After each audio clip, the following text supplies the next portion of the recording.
Hey, what's up guys? DREAGEN here to tell you that you should be watching Tekkaman Blade.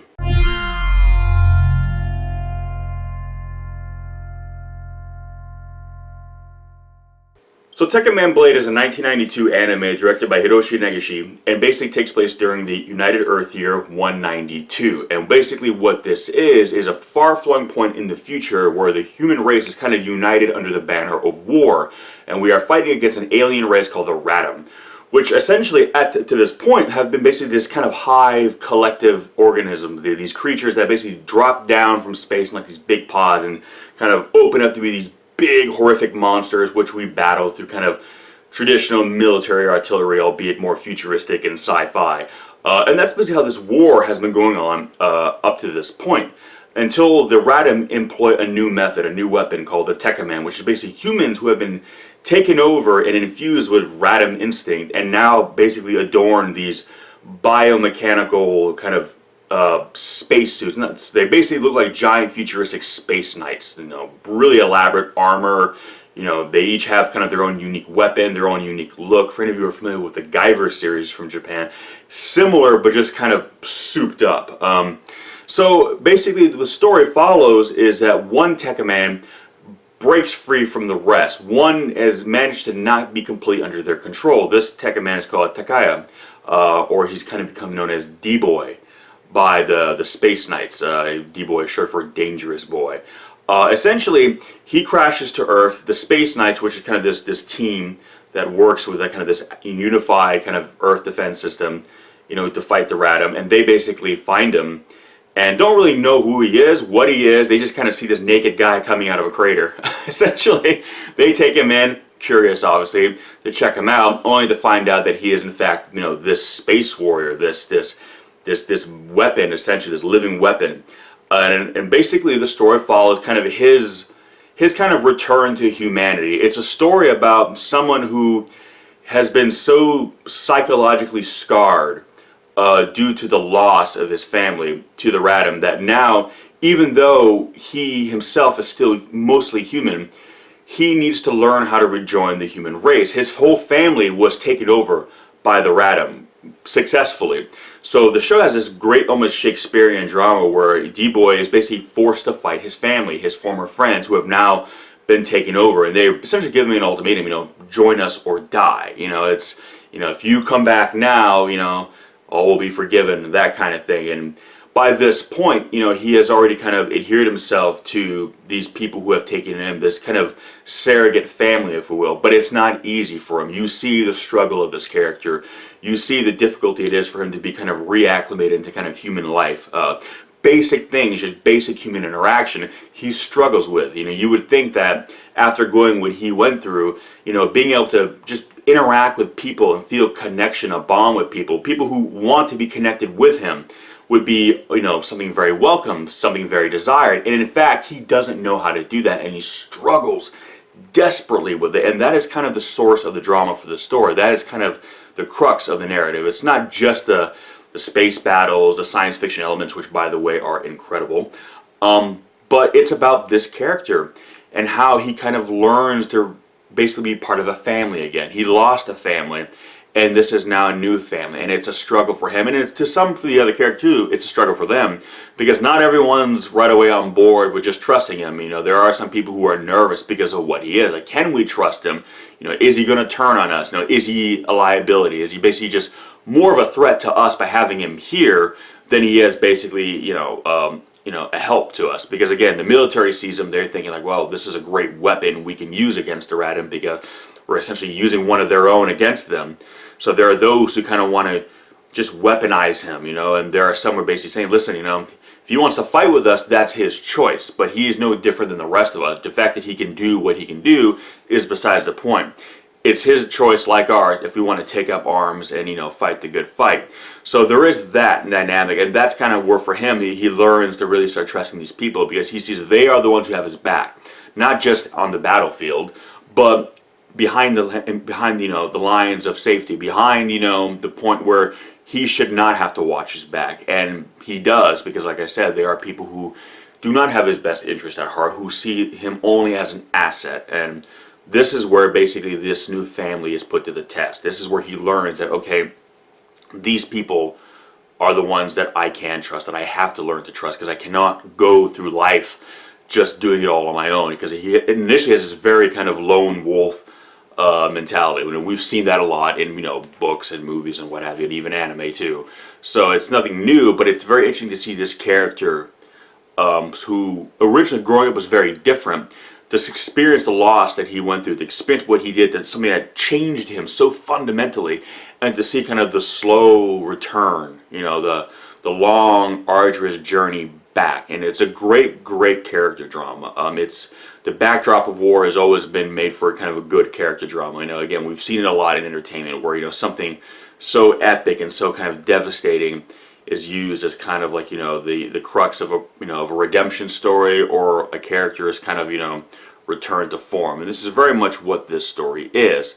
So basically, I mean, if you're not really into anime, so this is one of the titles I often recommend, because it doesn't necessarily play out like what some people might say are kind of like the the holdups of anime, or kind of a lot of the aesthetics, which personally I don't have a problem with, because I love anime. But for people who are maybe new to anime, or have kind of been apprehensive about anime, I feel this is a good story for them to kind of get into, because it is anime, very much so.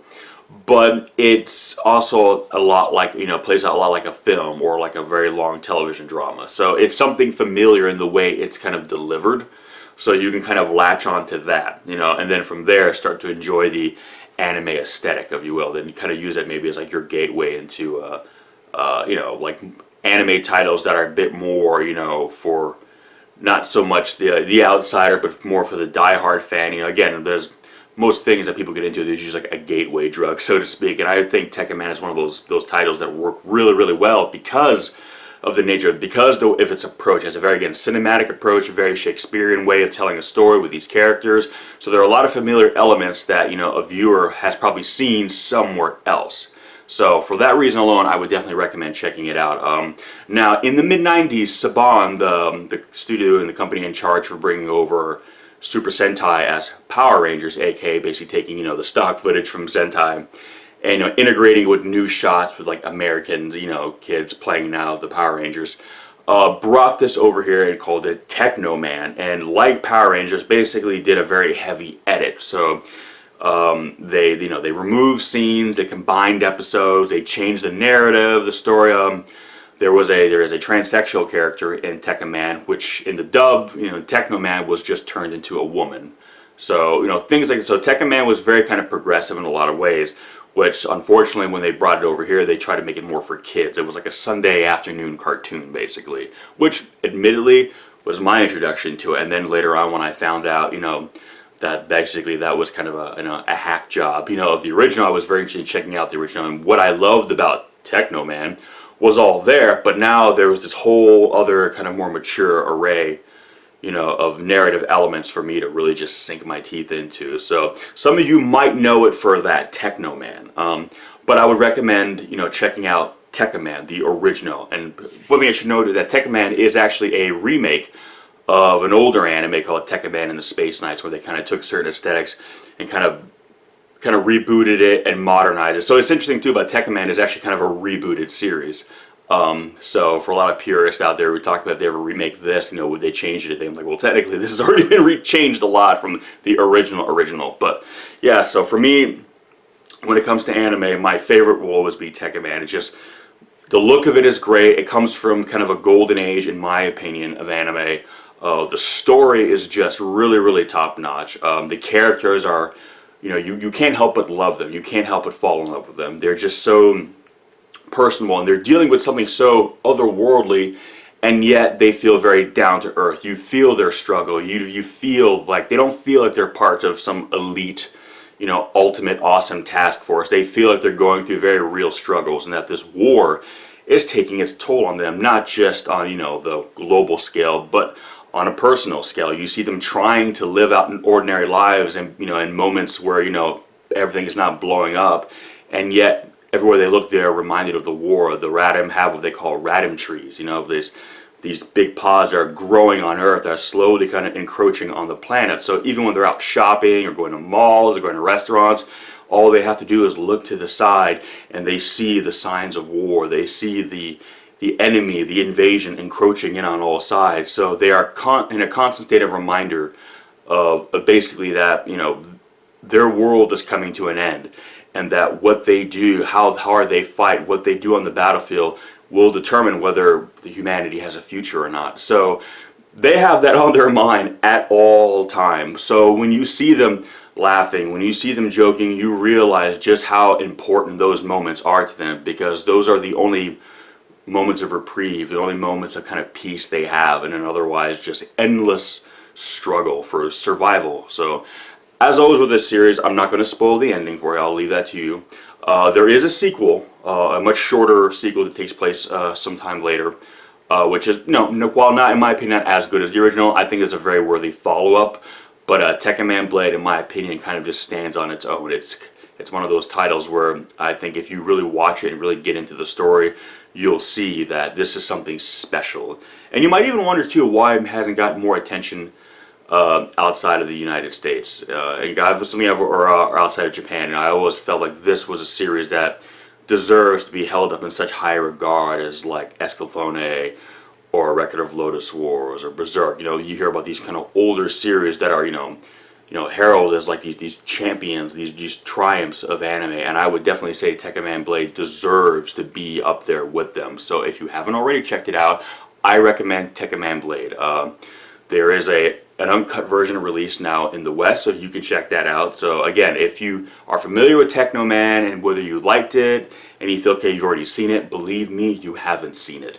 If you've seen Teknoman and didn't really care for it, don't let that stop you from watching Tekkaman. It is a very different show. It is a very different story. Like I said, Teknoman, for a while, making people like myself aware of this series, really didn't carry over a lot of the narrative elements. They did remove a lot, they did edit out a lot, and they changed certain things that were very significant about the series. So not really doing what in my opinion, a faithful adaptation. Although, in the 90s, in America, you couldn't get like an uncut anime on TV. So it served its purpose.